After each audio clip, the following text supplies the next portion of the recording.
Hello, ladies and gentlemen. This is Katie Huff with Katie Huff Ministries, and I am so excited to come to you today to help you hear about how to set yourself free from the genetic code that you have been given and have options in how to do that with Dr. Sherwood, who is just an expert in this area of health and wellness.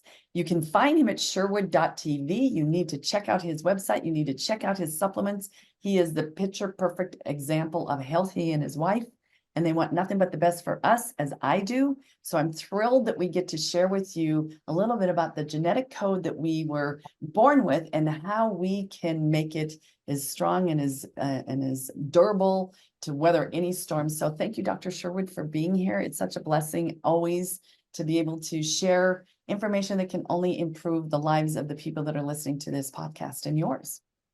Oh my goodness, Katie, it's always a blessing on mine as well. I look forward to this regularly. And certainly this subject of genes is a big one today. We hear all kinds of talk and all kinds of rumors and even news on our genes. And we live in a world where the usage of genetics in far as healing modalities or potential healing modalities or even vaccine is very much in the news today. So it's helpful for us to understand it. Absolutely. And you know what's really interesting, and I'm sure you will address this, is that some of us feel like, oh, this is my gene code. I have no way of changing it, and there's nothing I can do to make it different or better. And obviously, we don't agree with that and believe that, right? We don't. The way I look at genes, and this is some factual data, is our genes, Katie, have changed 2% in 10,000 years. That's it. So let's kind of just get real with this, as I like to say. So when Noah and his wife hopped off the boat, this is post-flood. If the earth had all been destroyed, Noah and his wife and their three sons and their wives hopped off the boat. We have the same genes they had. And so it's really fascinating to me how this slow, I call it the microevolutionary concept of genes, they sort of change slightly to adapt towards changes in maybe food supply, changes in temperatures. That's the way God designed it. But as far as radically changed over time, they haven't. And what has changed over time is the environment in which we live in. And so because of the change in the environment, and the genes haven't really been able to sort of, for lack of a better way to communicate the story, they haven't caught up with that. Right. There's a disconnect here.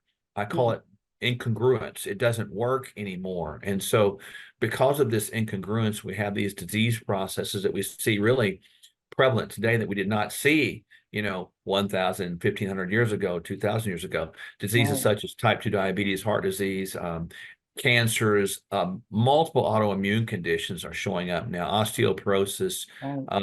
things of that nature that we just don't really need to be seeing right now, but yet they're becoming so massive and so voluminous in what we see around the country and world. America right now is in its most unhealthy state it's ever been. Yeah, and it's crazy. So with that, it's like so many people need to think about, okay, what can I control and what can't I control, and do something about that. So I'm sure you could definitely direct people in what are the things you have control over that can make it a huge improvement in your genes and your health and your wellness and your lifestyle. Yeah, so I think it's important to sort of all understand how the genes work and then what affects them. And this is Right. like genetics 101, but I'll explain it in the way people get it. So Right. our genes are really along the strands of our chromosomes. We get 23 chromosomes from mom and 23 chromosomes from dad. It's almost like two potatoes, mom and dad potato, come together and make a brand new mashed potato. There you And go. so when the 23 chromosomes of mom and dad come together, they are wound together inside of what's called the nucleus inside of our cells. I like the winding term in the sense of the knitting together in our mama's womb. It's a Yeah. great biblical word parallel there. So the genes that are on the strands of the chromosomes, the genes are really no more, no less than a book of recipes to make proteins. So when external cues, such as environment, such as what we do, what we say, what we take, temperatures, things like this, they actually serve as a cue to have the genes unraveled with a certain recipe of a protein to deal with and respond to the situation.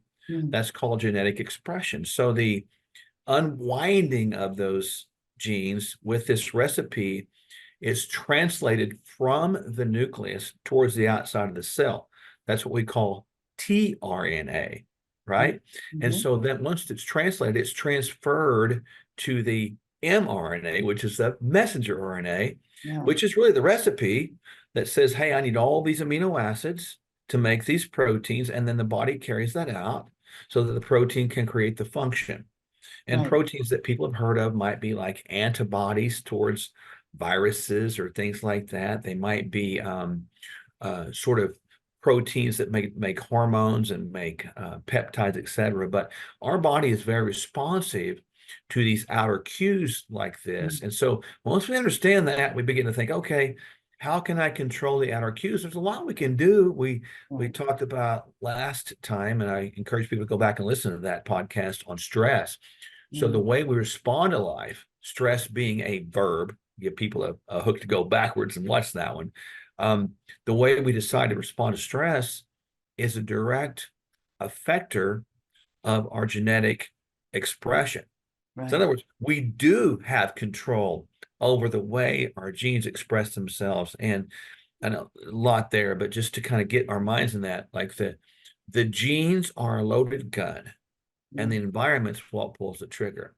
Much like guns don't kill people, people kill people. And Absolutely. so we have to really understand that if we believe genes kill people, then we believe God is notorious in his creation of mankind in his own image because he wanted to suffer. Well, that's not true at all. Right. Quite the opposite. So genes then represent the hand of God with God's intent for the body to work well, to have resilience to the environment mankind is put in. Absolutely. And when what we were talking about pre-start was even just that, we're created in the image of God and he was a perfect man. And so here we are starting out, at least in the womb and at birth, in the perfect image of God. That's true. And I hope people get this. And if we don't get anything else from this today, please get this. The only thing that God created in his image was mankind. Yeah. That's it. And keep in mind too that mankind was created in the mind and heart of God before mankind was manifest in creation physically on the earth. Right. So when mankind was created, Katie, mankind was created from the dirt of Yep. the earth that was created by God's hand. So everything then is a symbiotic, intricate, interdependent relationship. So man has this unique relationship with the dirt because he is of the dirt. That's why it's ashes to ashes, dust to dust, and to dirt you were, dirt you will end up again, right? So it's really interesting. And then obviously woman was created from the rib of man. So again, woman has a relationship with the dirt too. And Yep. so all that said, there was a perfect concept there. And so when we talk about Jesus walking the earth, he came to earth as a perfect man, Right. but with the same genes as we have. That to me is a big point there. And when Right. Jesus walked the earth, his genetics were responding to the environmental cues that he had control over, as Mhm. well as those he didn't, just the same way they do with ours. Right. So we can all have our genes traced back to that beginning of time, and scientists may want to try to disprove that, but the more they try to disprove that, the more they will prove that. And that's just the way science is. Science is always man trying to explain what they don't know about God. And what they have Exactly. left over is just what they've got to settle on with science. And so I think, we're on this pursuit of learning about God more. And I Mhm. think one of the things we need to study is really when you look at his creation intent, Mhm. and under this discussion today, the genes really have a fascinating involvement with who we are. Yeah. I mean, it's almost like so many people, I can appreciate how it's such a big concept to really take it from, I mean, it's in your head, but take it to your heart and really realize Oh, how perfect we were created in the image of him with all of this genetic information that we're supposed to be healthy, and he created Yeah, us with health. But he did. environment and stress and some of the things that you've already mentioned, obviously alters that. Oh, totally. And we've got to think again to get our minds around this because like and people know this. There is some keys that can be found in genetics that really give us insight into all we're talking about. Mankind's ways, mankind's mindset is to go look at the genes and figure out what is wrong. Right. Right. And that's what the Human Genome Project did, 35 years ago, to study the entire human genome to determine what is wrong about that so that we could decipher and decode, if you will, the cause of disease processes. And that's how that was built. Right. And they found out that only about 3% or so of disease processes we know today are directly tied to some sort of a mutation within our genetic code. And that leaves 97% that's not. And of course, that set them back because they thought they were going to find within what is wrong the keys to not being sick anymore. Right. So I looked at it like, wait a minute, I want to know the keys to decode what God's intent was so that we would know how to adjust the environmental cues that I talked about to create the positive gene expression to create more wellness. And that's how we look at it. We want to know what the genes say. It gives us information to create the best environment for us to be disease resilient.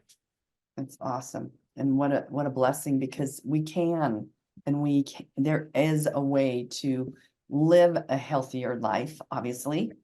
And not, I mean, granted, we have stressors that affect us, but again, how we respond to them is a huge chemical reaction that affects everything from our breathing to our heart rates to our GI system. Is all interconnected. And that's one of the things we have control over, right? We do. And like there's really this, what we put in our mouth, what we do with our body, the way we rest and the way we process things in our heart, like stress, stuff like we talked about last time.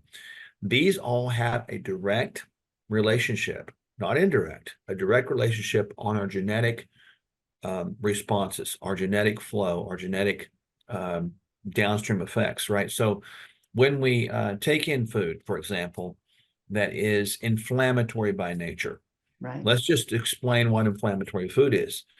The Garden of Eden, and even the way God's intent was with that, mankind was vegan, I get all that. But then when Noah hopped off the boat, at that moment in time, God did give them dominion of and possession over now some birds and meat, and he made them carnivores at that point, right? So we know that that's true. And so I call that the Noah principle. That's very true. So when we take in real food, it creates a positive symbiotic relationship with our genes in genetic expression to create life. We have the proteins to create the proper function in our body, to build our immune system out, to build our bodies out, et cetera, et cetera, et cetera. Skin, tissues, bones, whatever. Right. And so when you take in foods that are not part of that process, Katie, the body, and by design, by God's design, is supposed to look at that as a foreigner. Right. And that foreign invader creates an immune system reaction and creates inflammation, and the body tries to deal with that.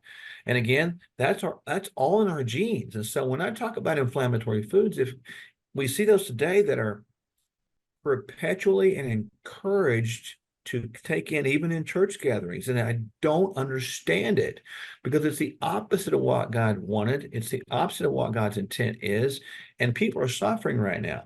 As we mentioned earlier, disease processes in America are the worst they've been ever in the history of the world. And it's not the fault of the genes. It's really the environment, which is now pulling the trigger of the genes, and it's killing people. Yes. It's especially when you look at the chemicals that are being used to enhance the growth of different vegetables and fruits, and like you were talking about the inflammation and all of the, I mean, the GMO is like crazy in our body, obviously. Yeah. All of those Yeah. things are detrimental to the longevity of our life. They are. And even think about this genetically, modified. Let's Yes. just think about that term a moment. Genetically modified. That means that mankind believes that he or she can do better than God's original genetic design. And Yeah. again, anytime you look at the creation and think you can outdo God's creation, Right. we're setting ourselves up for intense failure. And I Right. think that from a reasonable standpoint, we need to step back and go, maybe our mission is not to try to outdo it. Maybe our mission should be to try to understand it. And that's truly a real biblical principle here. We should seek truth, to Yeah. find truth, knowing full well that God is all truth, and we still can't handle that. But Mhm. our pursuit in this thing called life should be about seeking out that truth, asking God for wisdom, which is the correct interpretation of the knowledge that's around us. So truth is here, but it's just a matter of really understanding it and applying it correctly. And this is where mankind has gone awry, and this is our nature to go awry on that. We tend to want to do more than what God intended or less than what he intended for us, and we try to outdo God. And Yeah. this is an ego thing. That's what it boils down to.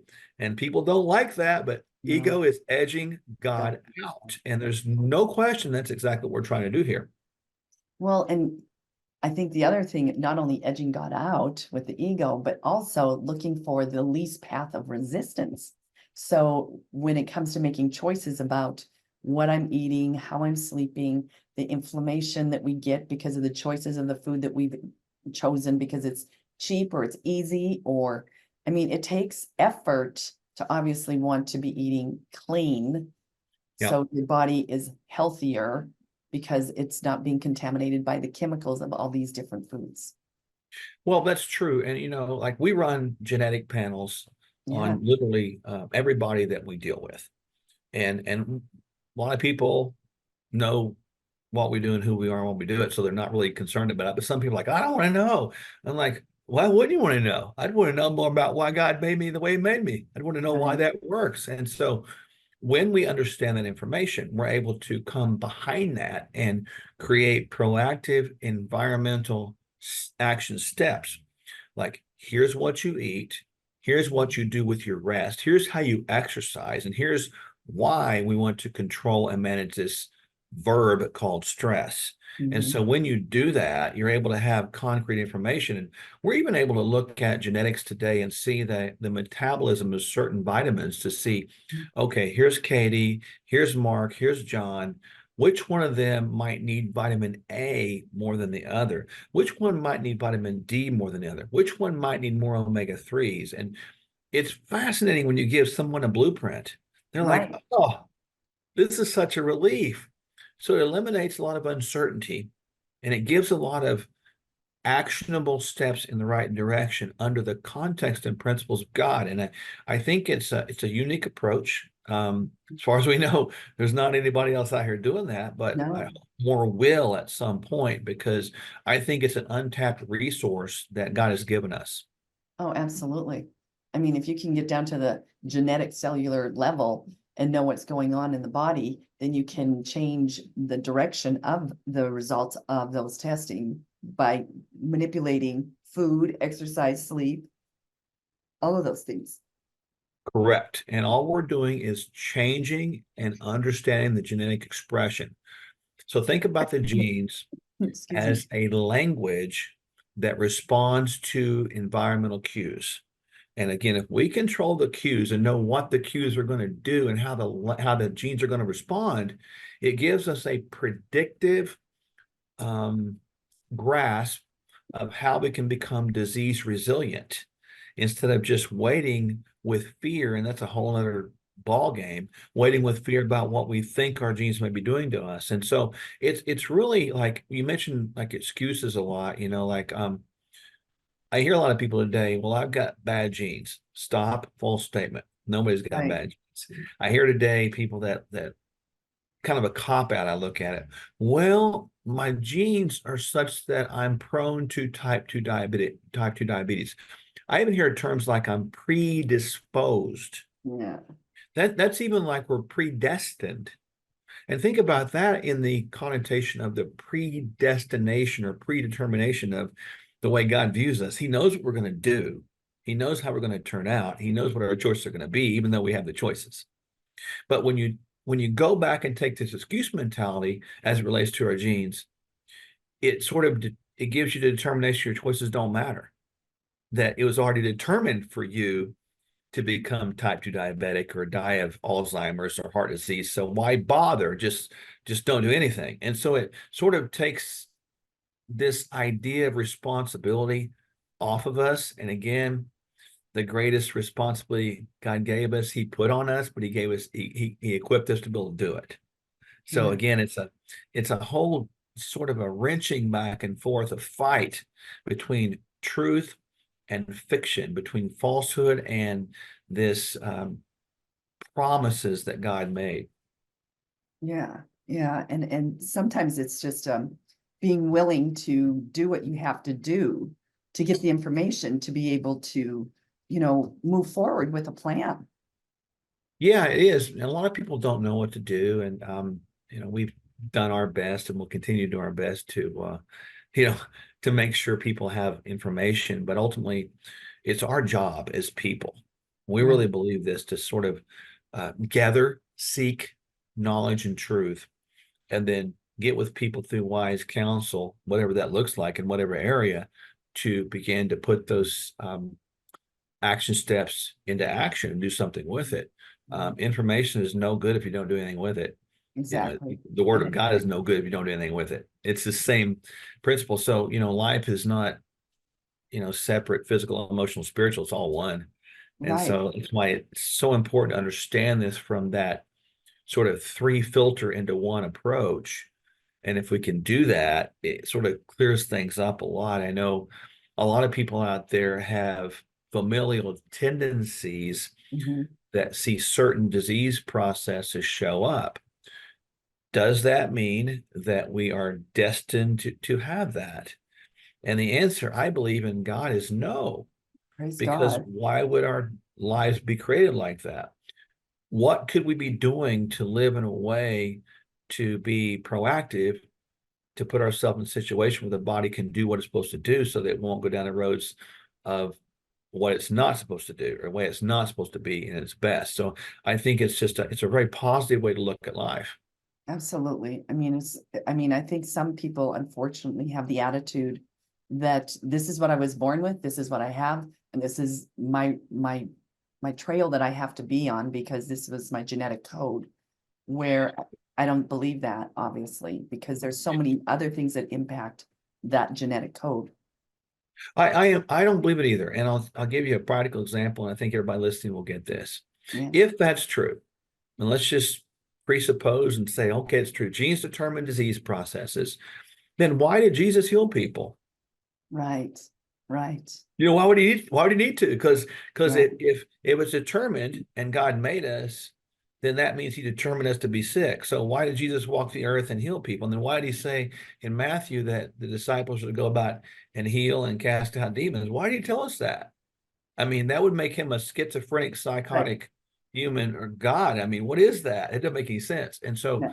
I think that we need to sort of step back and rethink all this, better and sort of reprocess it because it can rewire our mind. And that goes back to, Romans 12:1 and 2, to renew our minds, renew, rebuild, refill, because our minds are like an open funnel. We talked about that before to Yes. the outside world. And so this information can be a positive input into that funnel, which can give us a positive expression. Again, Mhm. even our nervous system expressing the cortisol and all that, that's a genetic response.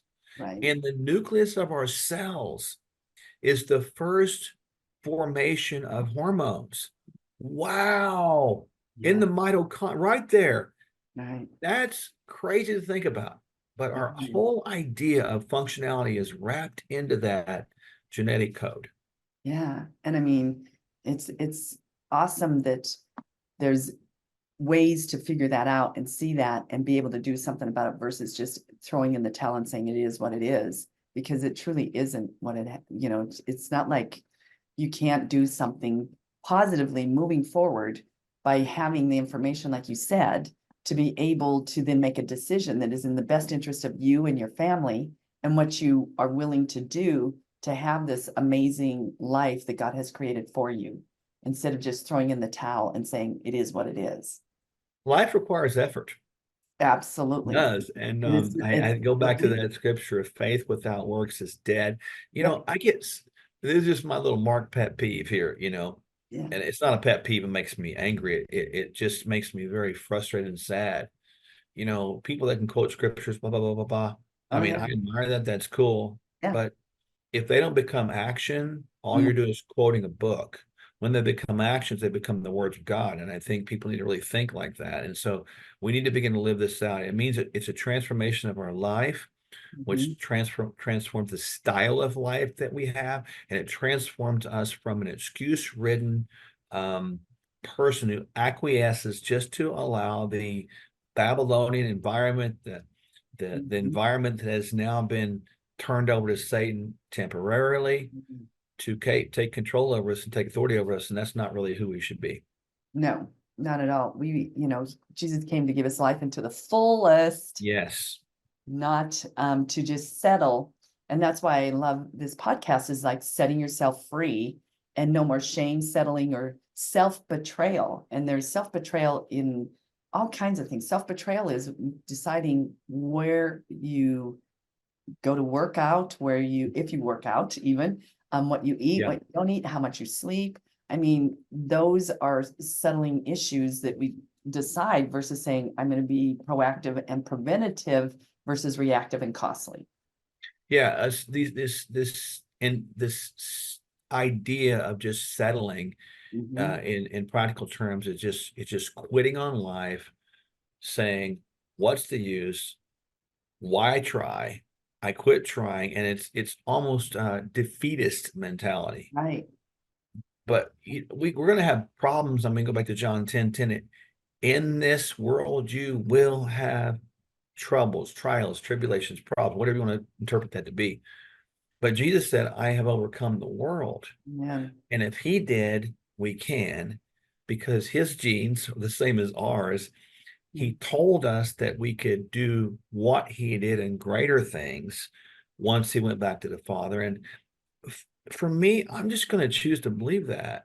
Absolutely. I mean, I don't have any magic formulas other than the formula that God gave us. And so I think there's such a connection here between, the way the human body is and the way God made us and what we can become. And it's not about avoiding problems, Right. not that at all. It's about being able to understand that we can not just survive problems. I'm not talking just physical attacks. I'm not talking just environmental cues, but we can thrive through that and grow through that and adapt to that. That's why, one of the greatest things we have, the systems in our body that's so fascinating to me, is our immune system. It has a memory. Oh my gosh, that's a whole other subject time. But Yeah. but our immune system, which is controlled by our genetics again, has such a unique memory. It's able to remember what we dealt with 30 years ago. And if we have something similar today, it'll adapt and overcome that too, which is just overwhelming. And again, it goes back to understanding how we're wound and how we're wired. Yeah. Well, and just even us we're talking about the body and genetics, obviously, that is, like the baseline of, our bodies, but then there's also the mental and the spiritual. We're not just a body, we have a spirit, and we have a mind, and what you think about comes about. So it's very important to guard your heart and mind, just like the scripture says. Yes, and they work together. They speak with each other. It's like Absolutely. Father, Son, and Holy Spirit. They're one. They Right. may be three different concepts or three different dimensions or three different personalities or have three different functions, but they all serve the same purpose. And that's why you know, I believe it's Matthew 22, 36, 37 to 39-ish. We're to love the Lord with God with all of our heart, our mind, and our soul, and then love our neighbor as ourself. And so the self-love component is to understand heart, mind, and soul, physical, emotional, spiritual. It's to understand that so that we can really operate in that self-care. Right, Self-care is truly caring about what God wants to do through us and then caring and loving of other people. right. And so that's why understanding all this and then putting the effort into it, physically, emotionally, spiritually every day to try to do better and eliminate the excuses. And obviously the responsibility is that's on us. And Right. it's great. It's a great opportunity for us to grow in God. Well, and it's really interesting just you mentioning about self-love. It's really interesting how that has gotten a negative spin. That if you are taking care of yourself, that you're selfish versus self-love. And it's just like, I always tell all of the men and women that I come into contact with, especially with my women's retreats, which by Yeah, the way is May 24th through the 27th in Paradise, Montana. And people can come and learn about self-love yeah, because, I always say my priorities is God's first, I'm second. Because if I right. am no good, I can't be good for my husband, our kids, my community, or in even being available to them. So it shouldn't be like selfish. It should be self-love, should be the basis of who we become to be able to serve others. When I get up in the morning, and again, I don't have it figured out. I'm just saying this is along the lines, this is what I think. And just again, being very transparent as I always am with you on these. And I appreciate the opportunity to do that, by the way. People Absolutely. It's a should blessing. go to that retreat and understand that because, and this is not just a guy perspective, this is a human perspective. What we walk around in, this thing called, as my wife calls it, a dirt suit. Of course, she's my gorgeous dirt suit. I like to call her Yes, my prime rib, not my spare rib. yes, yeah, Um, we walk around as this is our business card. What does it represent? Does it represent who you are and what you do and what you profess? Does it represent your profession of faith? Does it? And that's a question that really wraps around all how we handle this. Do we right, do we look like the world? Do we act like the world? Do we dress like the world? Do we speak like the world? And unfortunately, when we become worldly, we allow like an infection into us that will become chronic, it'll become systemic, and it'll become so um, bad that it overtakes who we are. right, And this is where I tell people, if you want to do better in life, be better in life, give yourself attention and love so that we go back to that Matthew 22:39. If you really want to love people, love your neighbor, whoever that is. And Jesus really defined that. Go look that up. yeah, We have to love ourselves. And that mhm, is not selfish. no, That is selfless and that is God directed. And it yes, means that when you do that, Katie, you can be a better uh, wife to yeah, your husband. You can be a better servant to people. You can be a better representative of the kingdom because Jesus, I like to say he had a six pack and it wasn't in his refrigerator. And, true. But we have got to represent better because why would anybody want what we've got if we right. look like everybody else? Right. And, and so therefore, taking time to pause, I'm always talking about the three P's. You pray, you pause, and you don't move forward if you are making a decision unless you have peace in that Yeah. process.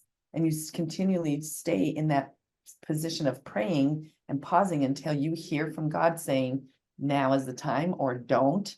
And that even like we were talking about is the self-love is critical for us to be, do, and have all that God created us to be. Yeah, if we don't have that, we're missing an opportunity to show other people the love of God as we submit our lives to Him. The love runs through us. And it's like a well, Yeah. all this information we talk about, understanding genetics and dealing with stress like last time, it's building a depth in our well, not for self-consumption, but for distribution to other people. And if we can think like that, the effort is like grabbing a shovel, digging that well deeper with our actions, our efforts, our intentionality to dig that well deeper so we can give to other people. That's the epitome of of a kingdom type of relationship and a God type relationship, because he creates us to work through us, to represent him, to empower us, to equip us, to represent him. It's all about him. And if our life represents that, man, it's a good life. Oh man, and it's a beautiful life.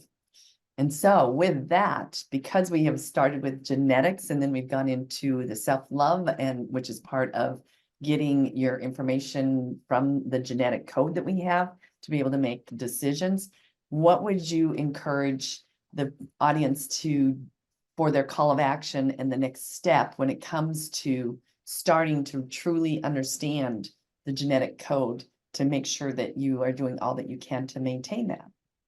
Well, I mean, people can reach out to us, no question. I don't mind saying that. I mean, Yeah, we have genetic testing that we do. People are wondering about that. Just kind of I'll overcome one objection right now. People think, well, I don't want anybody to have my information. Well, I get that. I do believe it's your information. I do believe it's not for sale. So our genetic analysis company is not located in America, and you don't have to use your name. So there you go.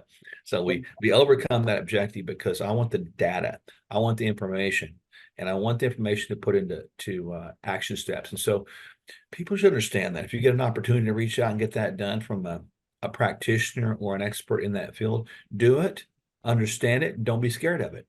right. Always know it's information. Just put it in the thought tank and ask God what you're going to do with it. That's the point. And so all that said, I think that's look for that.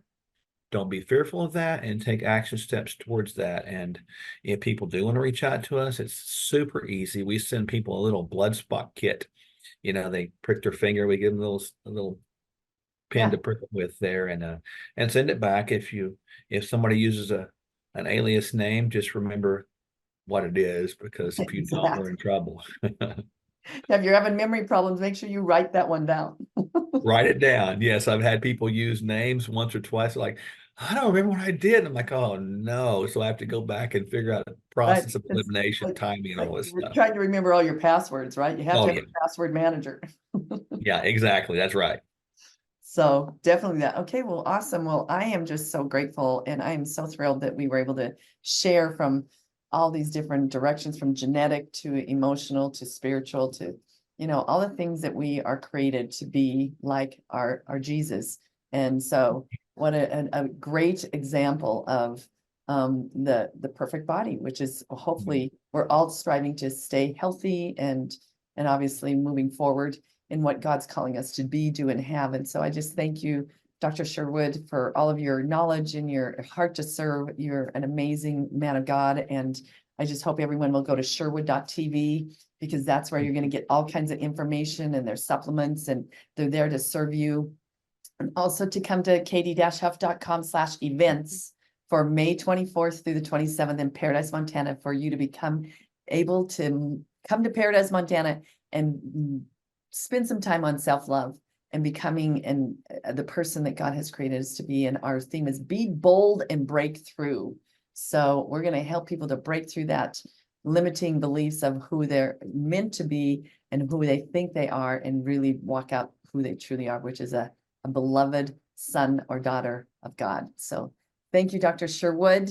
Sherwood TV is sherwood.tv. That's where you got to go. I appreciate you. I am so grateful, and God bless all of you for listening to this amazing podcast to give you the information to be healthy, wealthy, and wise. God bless you. Hello, ladies and gentlemen. This is Katie Huff with Katie Huff Ministries, and this is Bella Jean, and we're coming to you today to talk to you about setting yourself free by having first a great night's sleep. How's that going to happen? By using My Pillow. My Pillow has incredible products. Bella Jean even has her own dog bed and loves it. She sleeps well at night, so do we. Because we also have the topper, we have the pillows, we've used the sheets, we have the towels, and we even have the slippers. So we are a family that loves My Pillow as much as my Bella Jean, and I'm hoping that your dog will love it as much as ours, and that you'll go to mypillow.com/unmasked. Again, that's mypillow.com/unmasked. And you'll get incredible discounts for your family to be setting themselves free to having a great night's sleep and having an amazing holiday season with My Pillow products. Thank you. Hello, ladies and gentlemen. This is Katie Huff with Katie Huff Ministries, and I'm coming to talk to you today about setting yourself free. And what that means is it begins with taking control of your finances. So I was unfortunately introduced to a number of different financial planners that really didn't put me before their profit. And I'm glad to say that Kirk Elliott, PhD, their philosophy is people over profits.